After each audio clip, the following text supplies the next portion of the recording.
자, 안녕하십니까. 노보스 인더스트리 노사입니다. 아반떼 영상이 시작되기 전에 갑자기 화면이 좀 생뚱맞죠. 네, 예측하신 대로 PPL은 맞습니다. PPL이고요.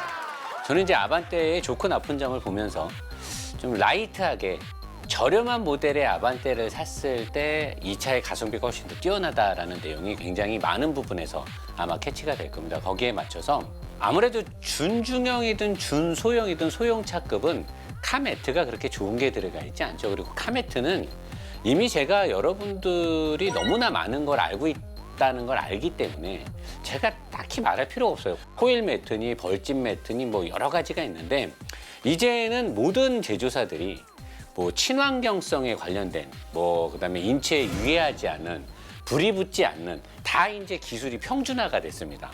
그리고 가격대도 많이 이제 공동구매나 이런 카페 또는 동호회에서 진행을 하기 때문에 딱히 설명할 게 없어요.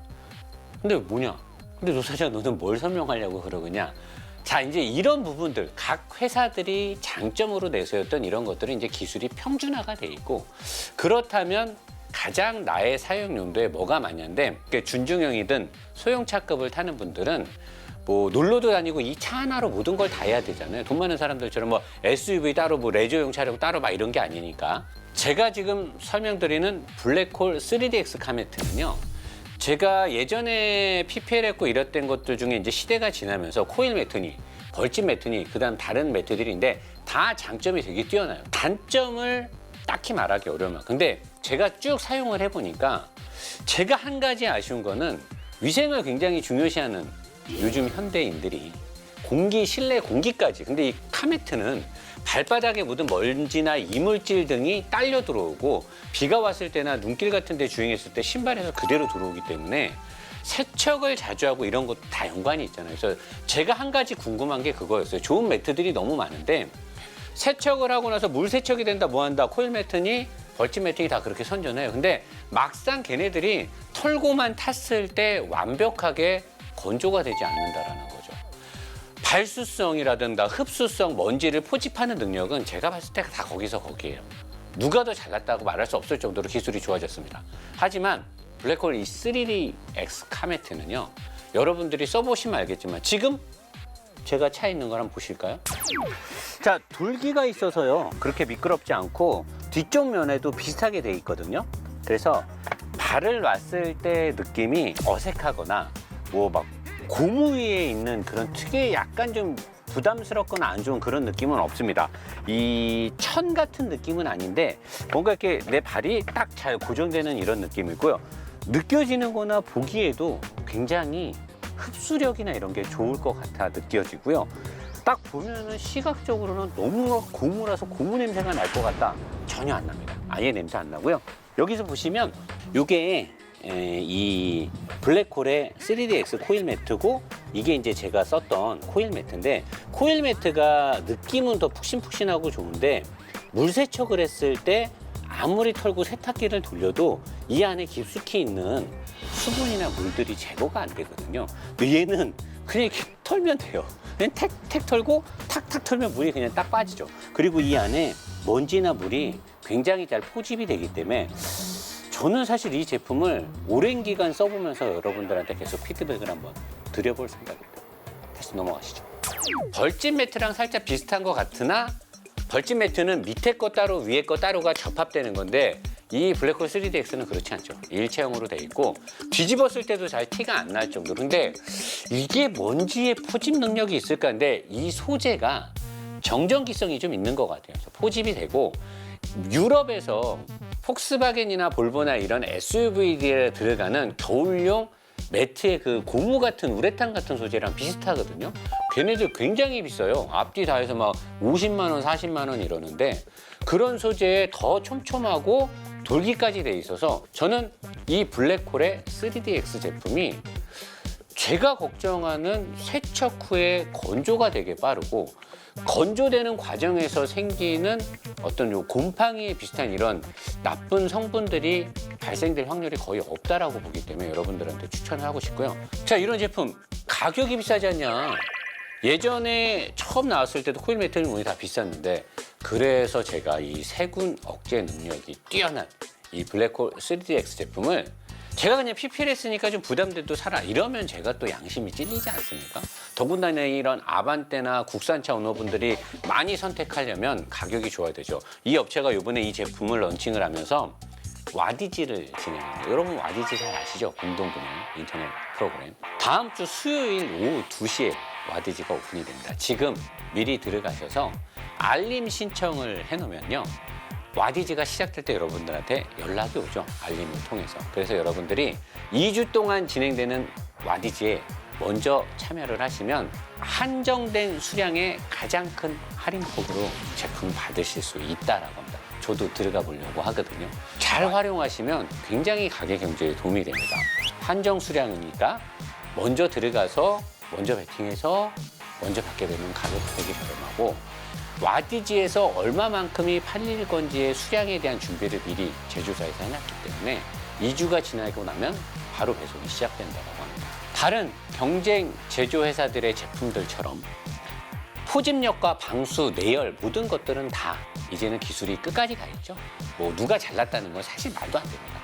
하지만 이 블랙홀 3DX의 제품은 세척 후 건조가 굉장히 빠르기 때문에 세균 억제와 청결도가 아주 높다라는 거예요. 조금 심하게 과장을 하면요.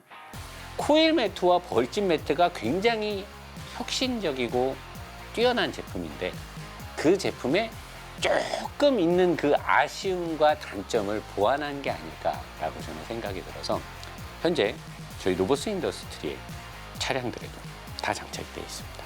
여러분들 와디지에 참여를 하셔서 좋은 제품 저렴하게 구매해서 가게 경제에도 도움이 되고 위생과 청결함에도 많은 도움이 됐으면 좋겠습니다. 자, 그럼 리뷰로 바로 넘어갈까요? 드락셀.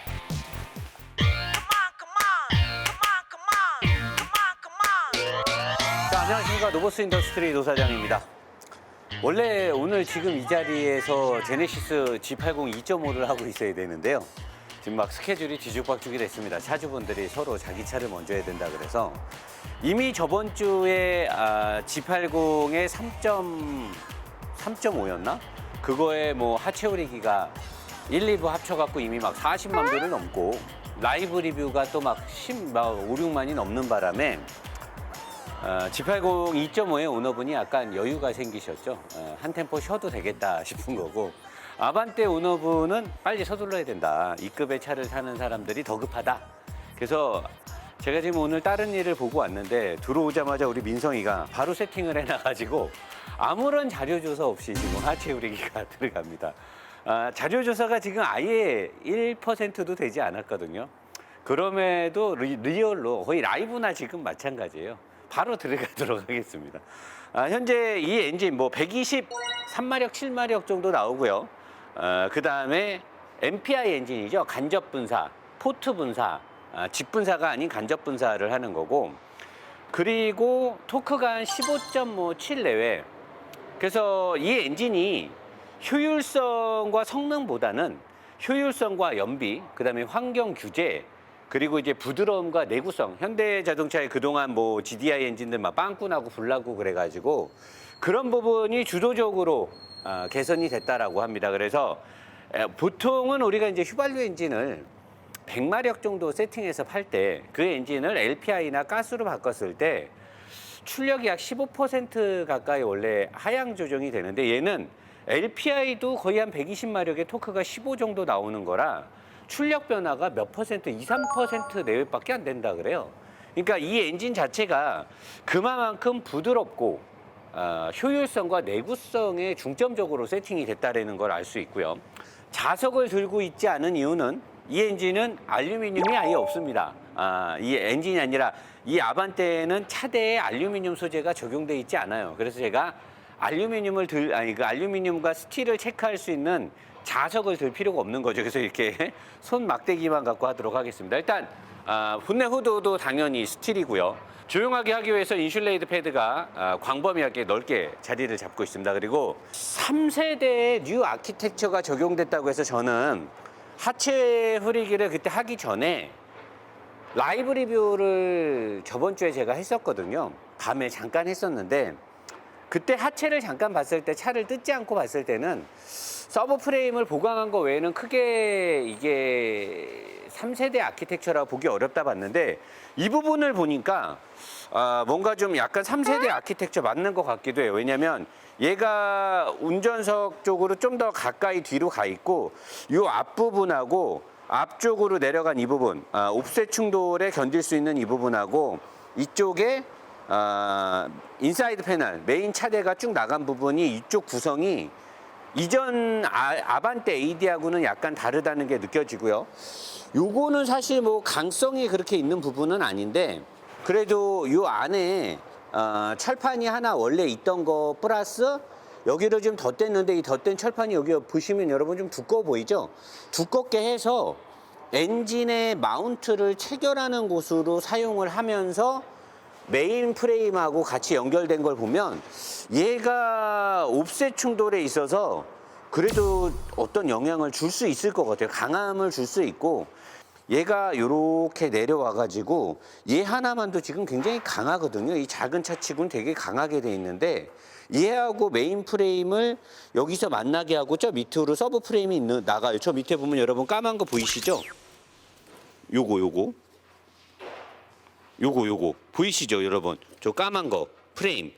그러면 얘는 하나 둘 세 개가 모여서 이 앞쪽으로 왔으니까 제가 지금까지 리뷰한 차들을 다 봤을 때 3세대 아키텍처가 적용되기 전인 소나타나 K5 이전 다른 모델하고 보면 얘가 전면부의 강성이라든가 옵셋 충돌에서 굉장히 우위를 낼 것 같아요. 이 정도면은 동급의 웬만한 유럽산 소형차들하고 일본의 토요다의 코롤라 이 시장의 월드 베스트셀러 1위죠. 그 다음에 시빅 등등하고 비교해 봤을 때 월등하게 충돌 안전에서 강함을 얘가 갖고 가지 않을까라는 생각이 듭니다. 자, 그리고 이 차를 타면요. 저뿐만이 아니라 여러분 모두 다가 어차피 이 엔진 자체가 MPI이기 때문에 되게 부드러운데 굉장히 부드러움을 주는 여러 가지 요소들이 추가가 돼 있어요. 근데 저는 조금 신기한 게 이 차가 부드러움을 위해서였으면 타이밍 벨트를 벨트식으로 하고 아마 체인을 안 썼을 텐데 제가 봤을 때는 이 양쪽이 다 알루미늄 합금으로 덮어져 있는 거 보면 타이밍 벨트를 체인으로 적용했거든요. 근데 이제 디젤하고 다르게 가솔린들은 부드럽게 엔진이 작동하기 때문에 체인의 소음이 크진 않는데 아무튼 얘는 엔진이 굉장히 부드럽게 움직여요. 부드럽게 움직이고 운전할 때도 부드러움을 많이 받는데 거기에 이제 주도적으로 역할을 주는 게 외부 쪽에 있는 이 외부 벨트가 이 알터네이트 쪽에 연결되어 있는 이 부분에 텐셔너를 달아놨는데 보통 이 외부 벨트 텐셔너를 이쪽에 안 달거든요. 근데 이쪽에 달아서 텐셔너의 전체적인 움직임에 알루미늄 소재를 넣어서 이쪽에서 얘가 이렇게 움직이면서 장력을 줘서 외부 벨트의 텐션을 조절하는 거를 굉장히 과학적이면서 좋은 소재를 써서 이쪽에서도 상당 부분 소음을 잡았을 것 같고요. 그 다음에 이 위급의 차량들도 IG 그랜저까지만 해도 여기가 이 알루미늄으로 이렇게 안 돼 있는데 이급의 차량에서는 보기 드물게 엔진의 마운트를 체결하는 부위를 알루미늄 합금으로 했죠. 웬만한 차들은 여기가 다 스틸이죠. 알루미늄 합금을 쓴 차가 이급에선 거의 없어요. 그리고 여기는 스틸을 썼잖아요. 요거. 근데 사실 이게 완벽하게 고급차였으면 여기도 아마 알루미늄 합금을 썼을 거예요. 근데 현대자동차는 판단을 한 거죠. 여기가 알루미늄 합금으로 돼 있고 여기서 요거 하나를 스틸을 썼을 때 절감되는 돈이 솔창이 있기 때문에 여기서는 돈을 절감하고 그 다음에 얘가 잡히는 곳에 안에는 부시를 써서 잡잖아요. 여기 부시를 써서 잡았죠. 그리고 나서 차체로 전달되는 곳은 알루미늄 합금을 쓴 거죠. 이거는 처절한 원가 절감과 설계공학의 찰떡궁합으로서 이 엔진이 워낙 조용한 MPI 엔진이기 때문에 얘하고 이런 소재를 이렇게 했을 때 이 차는 세게 달릴 때는 엔진의 흔들림 때문에 근데 어차피 이 차는 세게 못 달립니다. 엔진의 마력과 미션이 세게 달림을 허용해 주질 않아요. 그러니까 세게 달리지 못하는 파워트레인에서 이런 식으로 엔진을 잡아주고 간다라고 하면 그 부드러움의 향연은 이루 말할 수가 없겠죠. 그리고 여기 보시면 여기 있는 게 GPF예요. GPF. 가솔린 파티클 필터라고 해서 배출가스를 정제해주기 위한 초미립자 필터가 들어가 있는 곳인데 GPF 앞쪽에 우리나라에서 가솔린 차를 팔면서 EGR 쿨러를 단 적이 있었나 저는 좀 기억이 안 나요. 제가 본 적이 별로 없어서. 근데 이 작은 엔진에 작은 차에 마력도 120 몇 마력밖에 안 되는데 GPF 윗단에 EGR 쿨러가 한 요거 한 반만한 게 달려 있어요. 보통 이런 차에 그 순행 EGR 쿨러를 안 달거든요. 그 EGR 쿨러를 달아가지고 걔가 어디로 오냐면 요거 보이시죠 여러분? 요로 와요. 일로 와서 요 위에 헤드를 보면 헤드 위쪽에 저 꽂혀 있는 EGR 쿨러에서 온 게 이렇게 해갖고 흡기로 다시 들어가요. 그리고 흡기 쪽도 요 1번, 2번, 3번, 4번 이 실린더에 여기 보시면은 이거 액추에이터라고 하면 될 것 같은데 얘가 지금 흡기로 가는 것들을 막아주거나 열어줘서 그 BMW 엔진에서 쓰는 트윈 파워 터보에 보면 트윈 스크롤이라고 하잖아요. 흡기로 가는 스크롤들을 유속의 양을 좁고 빠르게 해주거나 방대하게 해주거나 하는 그런 장치도 달려 있어요. 그러면 이 차가 고성능 차는 아닌데 저렇게 GPF 앞에 EGR 쿨러를 달고 이런 장치에 이런 것까지 이렇게 해놓은 거 보면 미래의 어떤 환경적인 부분에 굉장히 현대자동차가 신경을 썼다는 거고 아반떼급의 차에 이렇게까지 엔진을 가솔린인데도 불구하고 친환경적으로 한 거는 나중에 이 차에 하이브리드를 묶어가지고 앞으로 강력해지는 환경 주제에 약 한 20년 정도는 끄떡없이 대응하겠다라는 현대의 의지가 이 차는 힘은 그렇게 많지 않으나 굉장히 부드럽고 환경적인 거에 엄청나게 노력을 했다라는 것과 소재에서도 꽤 많이 좋은 게 보여요. 그리고 이 차가 이제 고성능이 아님을 알 수 있는 거는 여기 이제 쿨란트에 냉각수가 바로 꽂혀가지고 라디에이터 쪽으로 들어가는데 라디에이터의 전체적인 용량을 보면 굉장히 얇아요. 일반 차들이 그 두 장을 합쳐놓은 것보다도 두꺼운 거 쓰는 거에 비하면 냉각계통에는 그렇게 크게 영향을 안 한 것 같은데 근데 제가 라이브 리뷰할 때 막 쏴보니까 예전에 AD 아반떼 때는 차를 막 쏘고 나면 엔진이 약간 부들부들하고 좀 이렇게 먹먹하고 그랬는데 얘는 그전에도 그게 달려있는지 모르겠는데 일단 CVT 미션에 열교환기가 달려 있고요. 엔진 쪽에는 열교환기는 안 보이는데 이 냉각수를 바로 이쪽에 붙여가지고 방대하게 냉각을 해주는 것 같아요. 그리고 이 전동식 팬을 활용을 해가지고 굉장히 많이 얘가 이 지금 냉각수가 가는 관의 전체적인 거를 보거나 여기 모터나 이쪽에 보면 여기에서 냉각수가 벨트에 걸려서 강제적으로 구동하는 게 있고요. 그리고 이쪽에 보면 여기에 워터펌프가 있을지 없을지는 모르겠어요. 근데 얘가 냉각수의 흐름을 조절해주고 그냥 엔진이 열 안 받았을 때는 순환을 시키는 여러 가지 작동을 해주는 베이인데 얘도 지금 보면 모터가 달려있는 것처럼 보여요. 그래서 엔진 오일을 쿨링해주는 별도의 시스템은 없지만 냉각수를 활용해서 엔진의 컨디션을 되게 잘 잡아주고 있다라는 게 보여요. 그리고 ABS 모듈은 안쪽으로 안전한 곳으로 들어왔고 전자식 브레이크 같은 거는 이 차는 아직 안 들어갔죠. 가격 때문에 일반적인 브레이크 시스템이 들어와 있고요.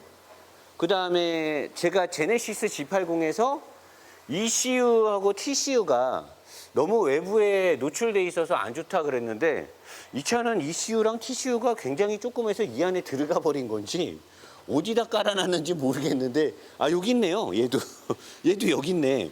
왜 현대자동차는 ECU, TCU 관련을 이렇게 다 앞에다 빼놓는지 모르겠네. 이게 아마 선을 짧게 해야 좋은 걸로 알고는 있는데 보통 벤츠나 BM들이 배터리를 뒤로 빼고 휴즈 박스가 앞에 있어도 이렇게까지 ECU, TCU를 앞쪽으로 안 빼죠. 이거는 지금 이쪽에서 측면이 딱 충돌 사고가 들어오면 바로 ECU를 가격하게 돼 있거든요. 물론 여기에 프레임 안에 갇혀 있긴 하지만 위쪽에서 사고가 들어오면 이 ECU가 1차적으로 치명타를 먹게끔 돼 있는 건데 이 가격이 되게 비싸거든요. 이 수리비를 뽑기 위한 어떤 차후 그 회사의 매출 증대를 위한 설계공학인지 아니면은 노 사장이 그렇게 의심하는 것과 다르게 현대자동차는 이 부위가 가장 열을 안 받는 부위잖아요. 이쪽은 열이 많고 그다음에 배터리 주위도 열이 많이 날 수 있기 때문에 가장 열이 안 받는 이쪽으로 ECU를 뺐을 확률도 있어요. 근데 저는 사실 제가 설계를 한다면 이런 ECU를 이쪽으로 가져가겠죠. 이쪽에. 이 안쪽으로 갖고 와서 딱 숨길 것 같은데 이 부위는 현대자동차가 요즘에 나오는 모든 차들에 이렇게 한다는 게 조금 의아하고요. 흡기 쪽에도 바로 센서가 있는 거 보면 정말로 친환경을 위해서 현대자동차가 많이 노력하고 있다라는 거고 앞쪽으로 이렇게 여러 가지를 묶어가지고 앞에 서브 프레임까지 나가기 때문에 댐퍼의 위치로부터 엔진이 약간 앞에 있어도 전륜 구동의 어떤 문제점들은 조금은 상쇄가 될 거예요. 그래서 이 차는 아마 급브레이크를 밟았을 때 요 앞쪽으로 뼈대들이 나와서 여기에 딱 밀집해 있기 때문에 이쪽에 뒤로 엔진이 있어요. 보통의 이 서브 프레임이 밑으로 안 나가고 이 3세대 아키텍처가 적용되지 않은 차들은 요 뼈대의 중심부가 요 어디서 끝나요. 그리고 나서 엔진이 앞쪽에 있기 때문에 급브레이크를 밟았을 때 노즈 다이브가 굉장히 심하고 앞쪽으로 쏠리는 것 때문에 컨트롤하기가 되게 어려운데 이런 식으로 전륜구동차를 설계를 해놓고 뼈대의 모임의 집합점을 이쪽으로 앞으로 빼게 되면 전륜임에도 불구하고 무게 배분에서 꽤 유리해지죠. 요거는 현대자동차가 설계를 잘한 것 같아요. 옆으로 가겠습니다. 자, 여러분 이제 옆으로 왔습니다. 아반떼 우리나라 준중형이 사실 준중형이라는 말이 좀 안 맞는 원래 이 급은 소형차로 보는 게 맞는데 뭐 준중형이라는 세그먼트가 생겼으니까 일단 여러분들 한번 보시죠. 쭉 보시면 도포가 발라져 있는 곳도 있고 안 발라져 있는 곳도 있고 이렇게 돼 있죠. 앞쪽으로는 방청제가 아예 하나도 없어요. 사람들이 방청제 저거는 뭐 큰 의미 없다 어쩌다 저쩌다 하는데 제가 너무 노 사장이 방송을 할 때마다 방청제와 실링, 본딩, 실리콘 등에 대해서 얘기를 했더니 최종적으로 뭐 제보라든가 관련된 뭐 하청업체라든가 여러 사람들의 의견을 종합해 봤을 때 방청제가 비싸다라는 결론에 이르게 됐습니다. 그래서 방청제를 조금 뿌리면 조금 뿌릴수록 원가가 절감된다.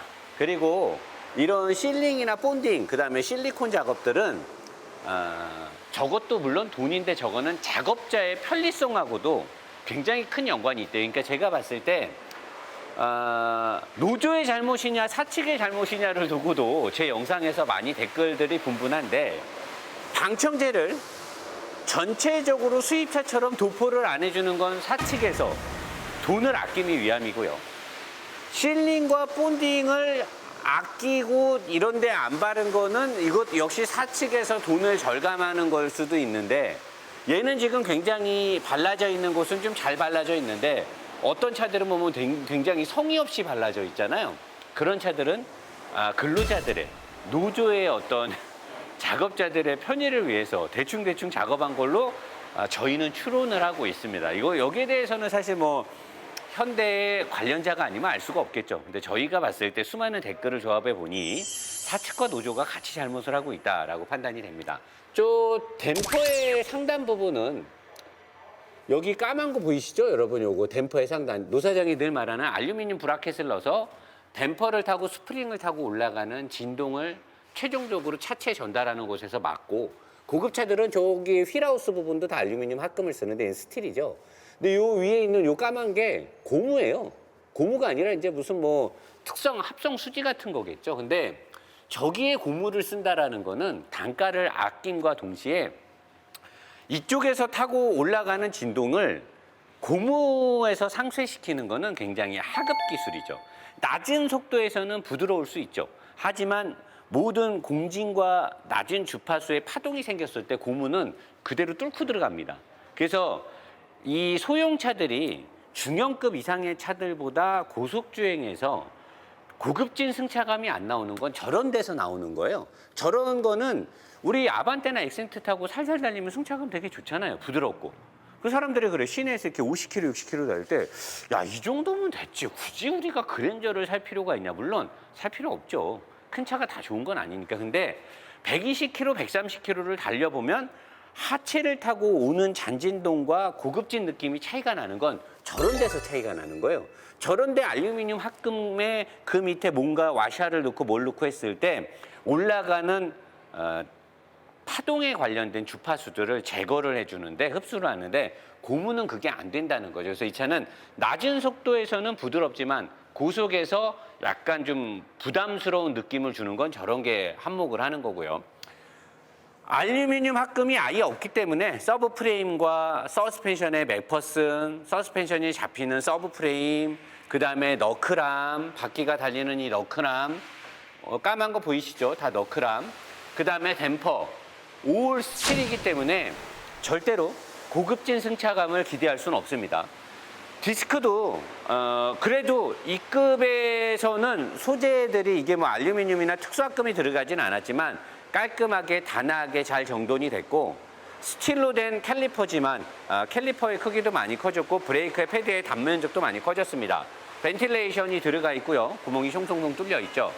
스탠다드를 지향하고 있는데 그래도 소재나 설계 부분에서 깔끔한 부분이 보이고요. 댐퍼는 이 차의 중량과 크기에 비해서는 굉장히 크고 스프링도 크면서 권선을 크게 감았기 때문에 약간의 탱탱함과 고급진 승차감을 다 잡고 있어요. 원래 이 급의 차가 이 정도 크기의 댐퍼 스프링을 잘 안 쓰기 때문에 댐퍼 스프링의 크기를 봐도 아반떼가 동급의 어떤 차들에 비해서 꽤 고급진 승차감을 줄 수 있다는 게 느껴지고요. 캐스터 각이라든가 뭐 스크럽 레디우스 같은 것들은 뭐 치밀한 계산법이 없죠. 전륜 구동이고 이 차가 올라운드 플레이를 해야 되기 때문에 뭐 스포츠나 고급진 또는 고속 주행 안정에 맞춰진 게 아니기 때문에 그냥 딱 봤을 때 야, 이 정도면은 이제 일본 애들도 참 우리나라 차 보고 얌스럽다고 말할 수 있을 정도로 얌스럽게 뭐 하나 잘하는 거 없이 처지는 거 없이 올라운드 플레이에 적용할 수 있게 이렇게 해놓으면 내가 봤을 때 부식만 잡아놓으면 한 20년 타도 끄떡이 없을까 싶어요. 엔진 미션이 워낙 뭐 내구성에 부드럽게 초점이 맞춰져 있기 때문에.